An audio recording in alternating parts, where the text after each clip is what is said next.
What's up, YouTube? Hope you've been out there building shit. I'm Aspie, and you're watching The Workshop. On last week's episode, we started to demo out this little house that I rent out to my mother-in-law. There we go. What a nice pile of shit cabinets. Man, it has been a long week, but we've got floor joists laid down in here. We got most of our PEX pipes ran all around the room, and I even ran that hot clear down to the washing machine. We found wires spliced inside of walls. We found drain pipes that came uphill, downhill, and back up the hill. My dumbass cut one of the power wires back here. We found all these floor joists that weren't even supported by nothing but a couple nails on each end. So we shored them up. So stay tuned. I'll show you some of the highlights and the lowlights of my week. So I'm starting to take up the bathroom floor. Had carpet in the bathroom, which is goofy. It's on this raised platform because this little guest house, mother-in-law house, is built on a concrete slab. So in order for the toilet and stuff to drain, it needed to be raised up a little for the sewage piping. But as I'm ripping out the carpet and starting to pull back some of these boards on top of that raised piece so that I can get to the plumbing. This is the shower valve plumbing, and definitely going to be replacing that, ripping it out. I think that I'm honestly going to be ripping out all of the plumbing in this house. Started ripping, cracking, breaking that old CPVC. It's pretty easy to break out of here. I do have to be a little bit careful though as I'm ripping, banging, and booming though, because as you see, they've got electrical wires, sewer wires, water supply lines, all this stuff all intertwined and ran together. The door taken down. Starting to take this wall apart. Just so everybody understands why we're moving the wall, is it's because the walk-in tub is wider and so would interfere with the door if we stuck it on this wall. We thought about sticking the tub on this wall, but that just wouldn't quite make sense, because then the door would come in and be hitting it because it's too wide. So it just seems like the best bet is put a new vanity here, walk-in tub over here, and move the doorway over a little. So I'm going to go ahead and include some of the thought process on some of the demo work and some of the stuff that I've been doing, but nix everything that I just said, because we decided to solve this problem a completely different way. I ordered up this barn door kit off of Amazon, and that way, instead of the door swinging, which would interfere with things, it's just going to slide. And that gives us much more room and much more flexibility in our layout of the room. Whoever built that wall must have had a few too many drinks. That center stud is going eh. Not to mention, the measurements are a bit off. And why'd they try to cut this in 3 different places? Junk pile's definitely growing. So, Choppy and I are making good progress, ripping out pipes, trim, etc. And the more I'm looking at how this room is set up and how they've got this, we'll call it a pipe chase back here with the 2x4s going across, and everything's got to be up because of the concrete pad in order to have drainage. I'm thinking I'm going to build this whole room up. Okay, make the floor higher. That way the pipes and everything can be underneath. And then our vanity or whatever won't have to be set out from the wall with the 2x4s and stuff. I don't know if you're anything like me, YouTube, but I get pretty overwhelmed when I come to these big box stores with all the fittings and this and that's and other things, and trying to find the right sizes, and usually somebody tries to help you that isn't much help. So I got a few tips for you. Basically, I drew out the plumbing that I needed, the cold and the hot side, and then I went through this whole diagram and I wrote down all the fittings, all the adapters and things that I needed for my PEX. And then I counted how many rings and everything I needed for my PEX. For the drain side, I did basically the same thing, and I went through and I wrote down how many of everything that I needed. I wrote down how many angle stops and on and off valves and stuff that I needed. And then I got a few extras of things that I wasn't quite sure of, because it's easier to bring something back that you didn't need and just get your money back than not have it and then have to come and get it. Putting that new Toyota I bought to work. Got a washing machine outlet box for hot and cold water. I got my crimp rings for 3/4 inch and 1/2 inch.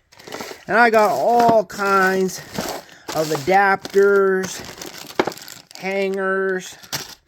Got me one of these no-touch testers from Harbor Freight. They're only about $3, but it tells you if there's power in a wire or not. I had one before, lost it. I think that I left it in my motorhome when I sold it on accident, but grabbed another one of those so that I can work through some of the wiring issues over here.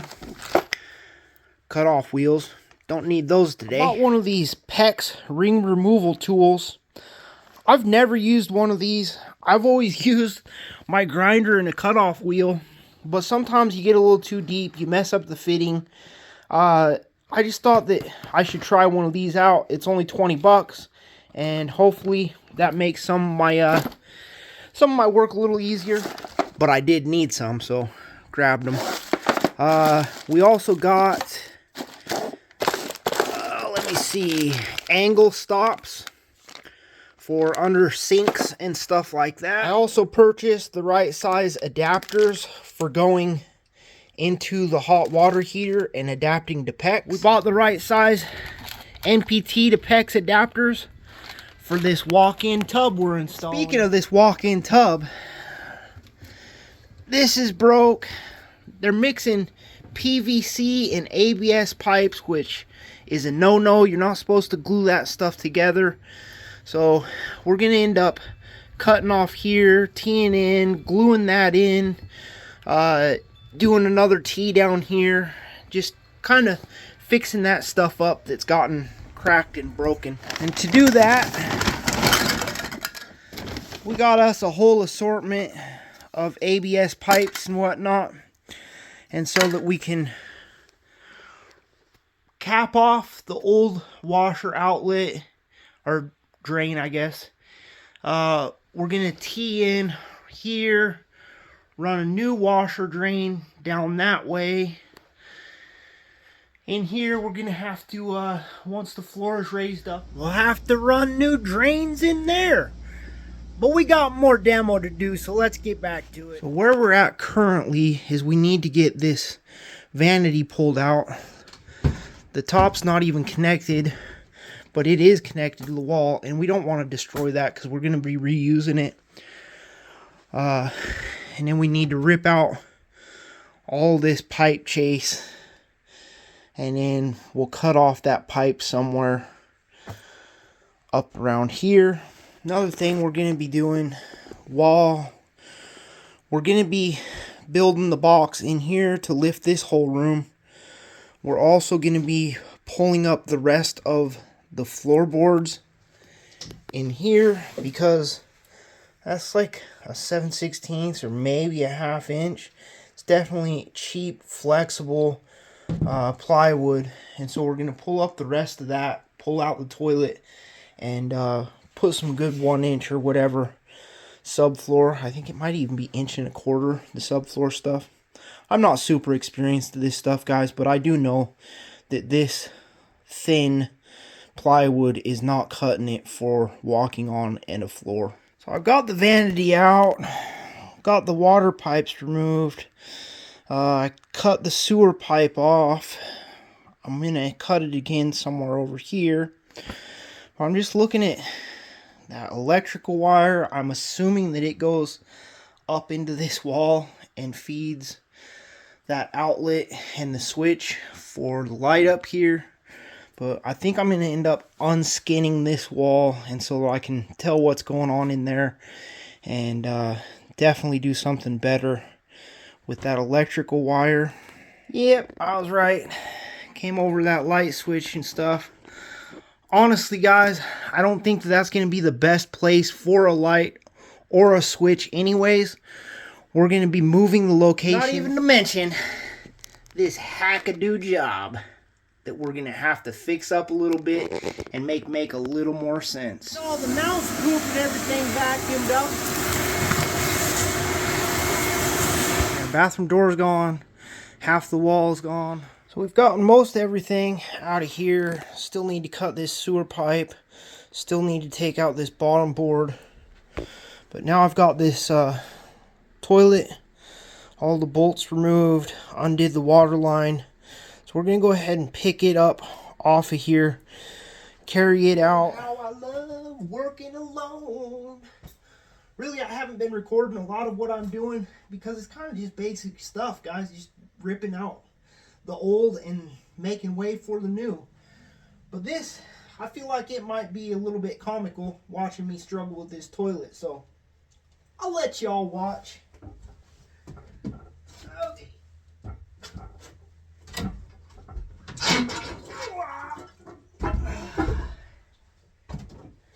We still got a ways to go.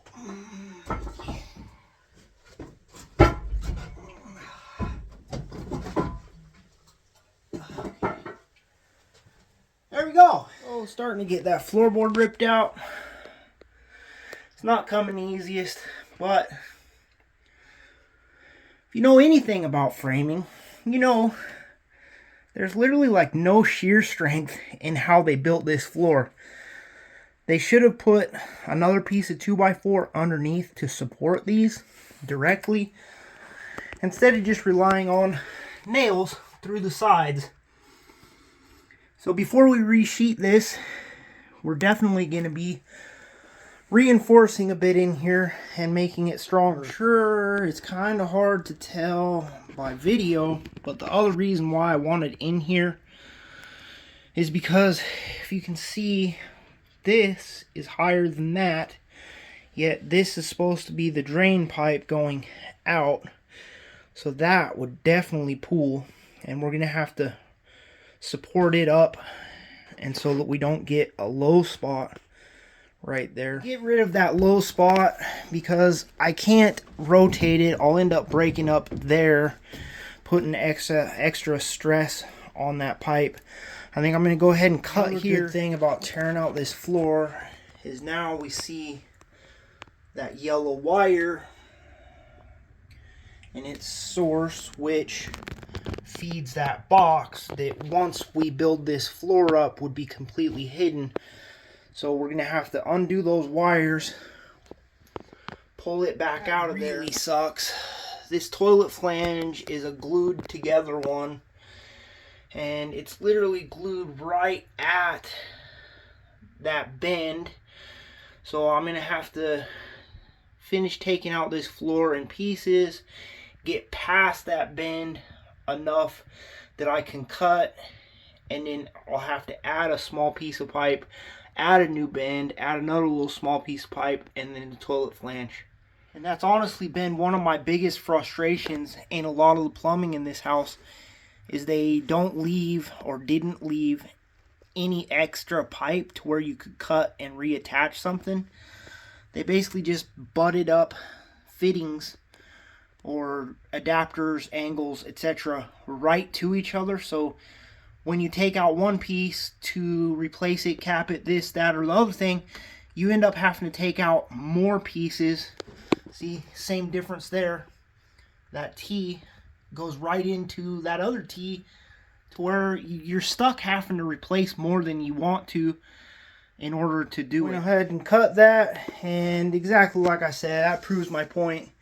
It was a low spot. That's some nasty, stinky water, guys. But it was all trapped here in this corner that wasn't sloped properly. Just kind of overwhelming. you hope that as you get deeper into a project that maybe they did some things right. Maybe they sloped some pipes right. Maybe they had some electrical wiring ran right. Maybe they framed it out good enough to use. But that's just not the facts, guys. The deeper I get into this, the more I have to tear apart. The more I have to look at like, and know that I've got more work to do. I've got more things to fix. I've got more things that I'm going to have to deal with when I'm putting it all back together, because I had to take it out right. I had to take out the wrongs. I had to make it at least more right.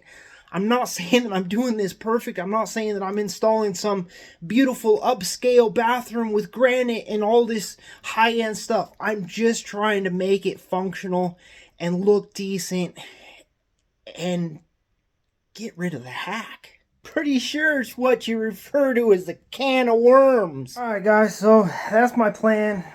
I kind of lucked out in the gap between these floor joists, we'll call them, and the concrete was the width of a 2x6, which I just bought a bunch of 2x6s to frame out the floor in here. So that worked out, and I was able to basically screw to the uprights, and I came underneath the ends to where that's going to box it up and also support it from this down to the ground in addition to that one. It's not perfect, but it's definitely way better than it was. I've got one more to put back here and connect these three. I really can't do one back in here because of all the pipes and wires and stuff. But I think that's going to be fine because there's going to be a toilet right here and nobody should ever be stepping back there. But next step for me, before I'm able to put that in, is I shut off the power to this stuff, but I'm just going to make sure with my little no-touch tester so that I can pull that yellow wire out of there. Probably just kind of wrap it up and put it over here for now, but that will clear the way for me to put my support underneath these three. So since I last made a little check-in, I've pulled that wire out. I cut off the pipe with the toilet flange. I'm going to be replacing that. I put that last support down. And then I came out and I started framing some floor joists out here. Got it mostly level. I know people are going to be like, why the heck are you leaving the carpet? That's dumb. Well, I'll tell you why, guys. This wall, that wall, this one, it's all already got carpet under it. And so if I end up with a leak, I'm pretty much screwed anyways. And I just feel like at least the carpet gets my boards up off the concrete so that they're not rotting out from being in contact with the concrete. So I'm basically using the carpet kind of like a vapor barrier or something between the concrete and my boards. I know, not the best of ideas, not the greatest, but it's what I'm doing. So there we've got a nice subfloor joist setup. If you look here, there's literally a seam in the concrete in the middle of the floor. So when I did this subfloor framing and floor joists, you can see most of them are touching the ground, but like on this end, past that crack in the concrete, they're way off the ground. So what I did is I cut 2x6s, pushed them real down tight, marked them, cut them, and screwed them in to where they're kind of legs along that edge so that it'll help support the ends of these joists. I also screwed into the wall, which is pressed down nice and firm all the way along but I figured that would help as well. Nowhere in my videos do I claim to be an expert, guys. I'm not a carpenter. I'm not a framer. I've never done any kind of work in those fields. I just do what I need to do to get by in my own personal projects. So stay tuned. Hit that like button. Hit that subscribe button. We'll have more videos on this project coming up in the near future. Till next time, believe in your God-given hands. Even though you're not an expert, even though you're not a professional, I know that you can work through these things as well. So till next time, keep building shit.